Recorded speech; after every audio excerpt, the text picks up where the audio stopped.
Mga kapuso, dahil po sa inyo, top rating at trending sa social media ang bagong Wish Ko Lang. At ngayong hapon, babalikan po natin ang viral at nakakaantig na kwento ng magkapatid na tinamaan po ng kidlat. Kakamustin din natin ang kanilang pamilya pagkatapos nating itampok ang kanilang kwento. Yan, ayos na ba? Oo, maayos na. Teka. Bago tayo mag-game. Ayan. Ito na. Okay.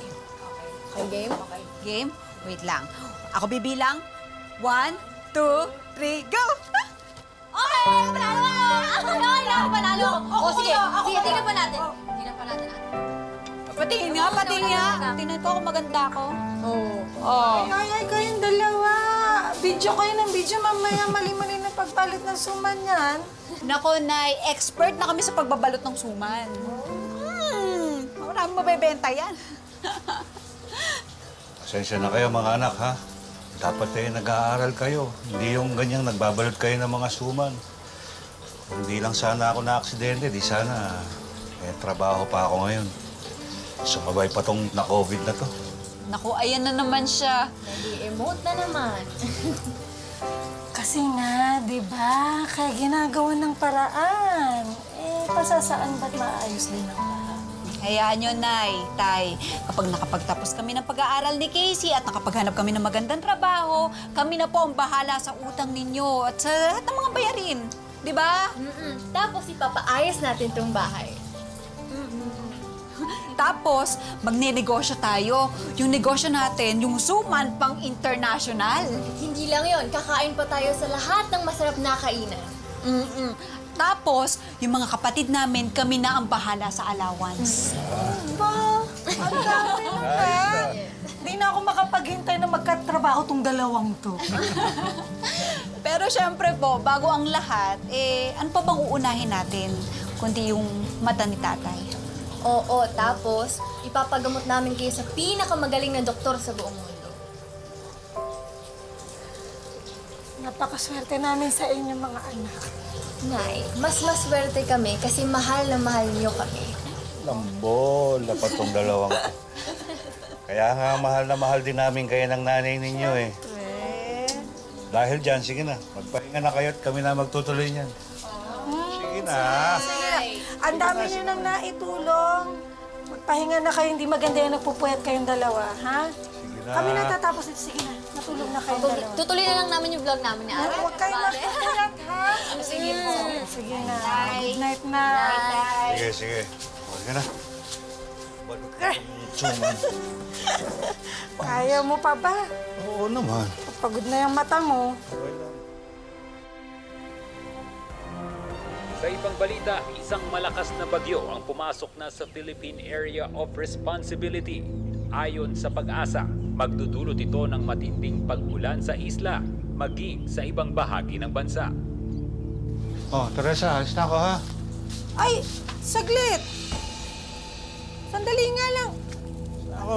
Sigurado ka ba na kaya mo na mag-isa? Samahan na lang kita kayo manguha ng mangga ko sa bundok. Ina, kaya ko na to. Magpahinga ka na lang. Pagod ka sa paggawa ng suman kagabi, di ba?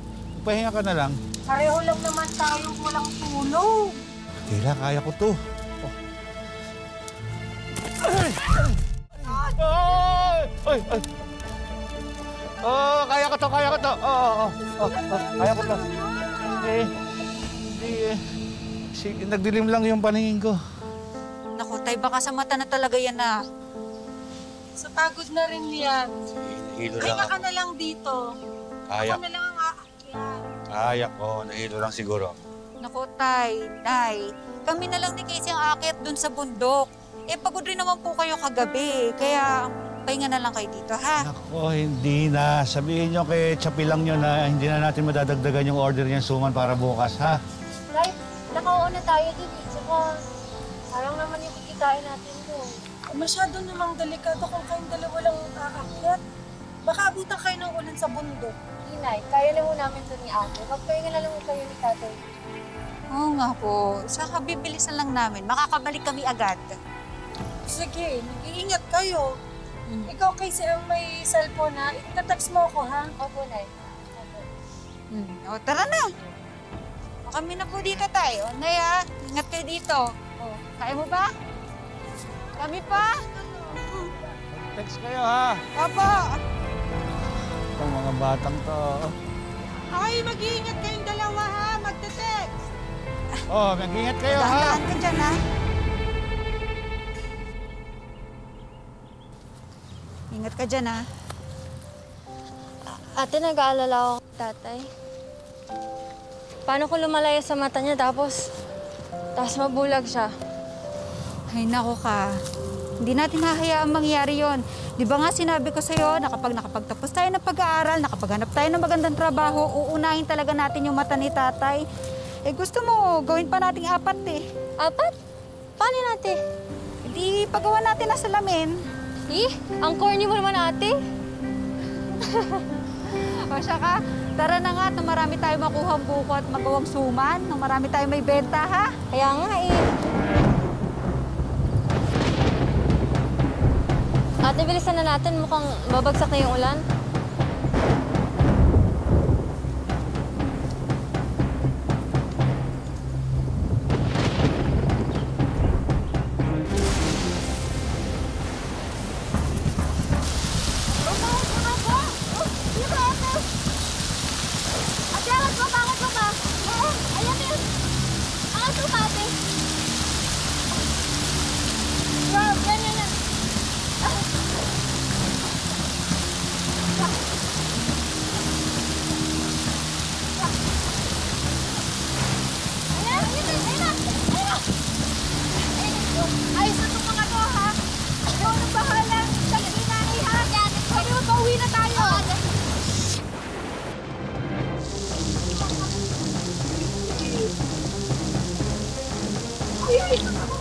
Susundan ko mga anak mo!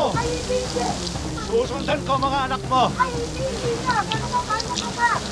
Kaya ko na to! Ako na! Bumalik ka dito! Huwag ka, tingnan mo ulo mo! Ako na! Kaya ko na to! Ano ba? Uy! Ano ba? Ano ba? Bumalik ka rito!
Ang lakas-lakas na pula nung nag-aalala ko sa inyo ng mga anak natin. Paano kung mahilo ka na naman? Paano ka dito sa puso? Kaya ko sarili ko. Ang importante maharap natin ang mga anak natin.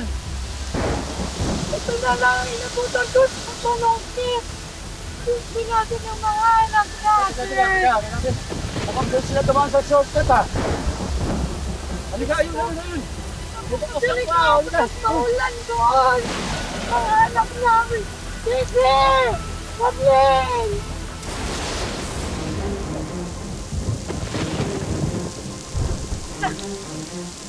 Huwag mo ka na.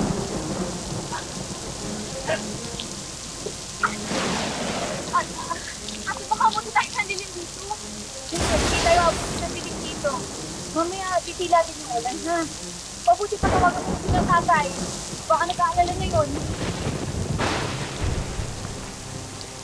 Wala tayo abutin dito. Baka nalang ako na pinakita ng sabi ko sa tingati. Nag-aalala na sila natin. Baka pinatawagan na sila tatay.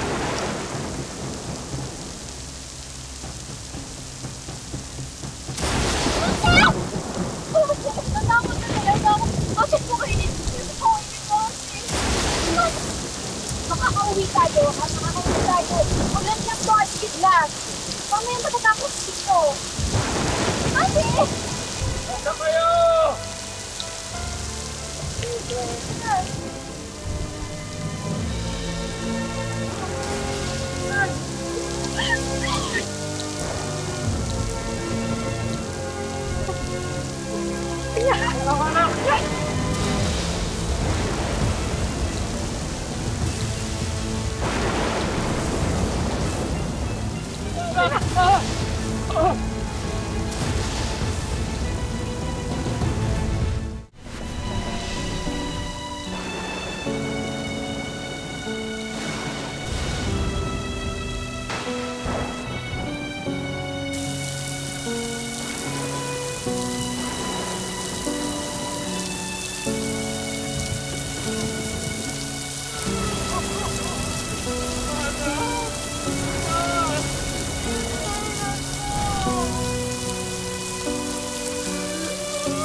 Sila po ako ng sila ng tulong. Talagang halos inubos ko lahat ang boses ko. Sabi ko, Panginoon, wala akong ibang matatakbuha kundi kayo lang talaga po makakatulong sa akin. Sabi ko, isang malalaman po. Sabi ko, bakit yung po galing ng kinuha yung anak ko?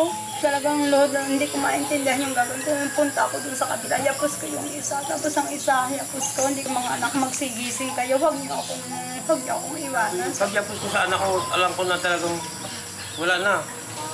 Paglingon ko doon sa isa na yung kay Kathleen, bumubula na yung bibig. Binalikan ko po ulit. Nabiyak ako. Niyapos ko ulit. Sobrang sakit na nangyari. Masakit po sa misis ko.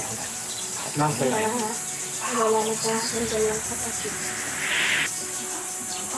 Malinis na po sila. Meron kaming mga hinandang konting regalo dito po para sa inyo. Yan ho, para po sa inyo. Sige ho. Isang e-bike po para sa inyo. Tay, sasagutin po ng Philippine Academy of Ophthalmology ang operasyon niyo po para sa mata niyo. Maraming salamat po. Ayan ho. Tapos ito, alam ko talaga importante ito para sa inyo. Full scholarship grant po para kay Karil. Salamat po. Siguro nga, yung lagi niyo sinasabi sa akin na balang araw tayo magkakaroon. Mga anak ko, siguro. Kahit alam ko wala na kayo, pero hindi niyo kami iniwan talaga ng walang-wala. At kayo siguro naging daan na kami mapapunta dito sa Wisco na.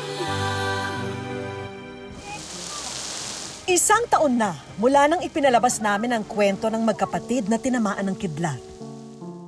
Marami po ang naantig sa kwento ni na Casey at Kathleen.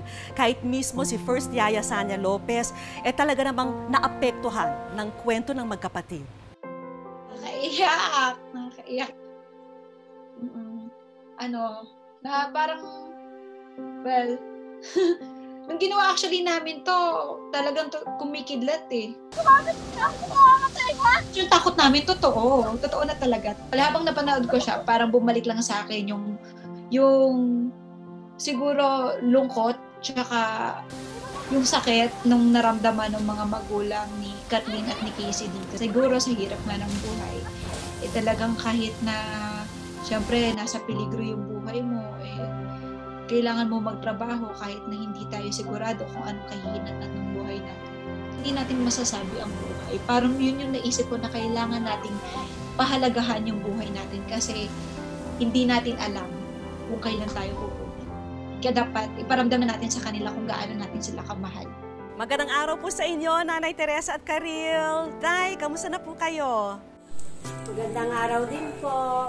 Okay naman po kami sa kabila ng pandemya.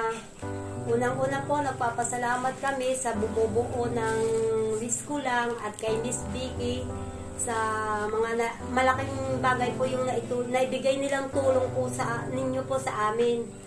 Tulad ng laptop, e-bike, napakalaking bagay po niyan sa aking anak na si Karin. Magandang araw din po. Ang nakakatulong po sa akin ng laptop sa pag-search ng mga quest at saka po sa e-bike. Hindi na po naglalakad ang sinanay sa pagdala at sa pagkuha ng module. Malaki man ang naitulong ng Wish Ko Lang kina Nanay Teresa, muli silang nahaharap ngayon sa problema sa pagpapatuloy ng pandemya sa bansa. Si Tatay Jason, kahit naipagamot na natin ang mga mata, napilitan munang kumuha ng trabaho malayo sa pamilya niya. Para muling maalalayan sina Nanay Teresa at Tatay Jason, agad naghanda ang aming team ng mga regalo para matulungan sila. Maraming pong salamat sa bumubuo ng Wish Ko Lang, sa mga tulong na ibinibigay niyo po sa amin. Napakalaking bagay po nito sa aming pamilya. Salamat po sa inyo.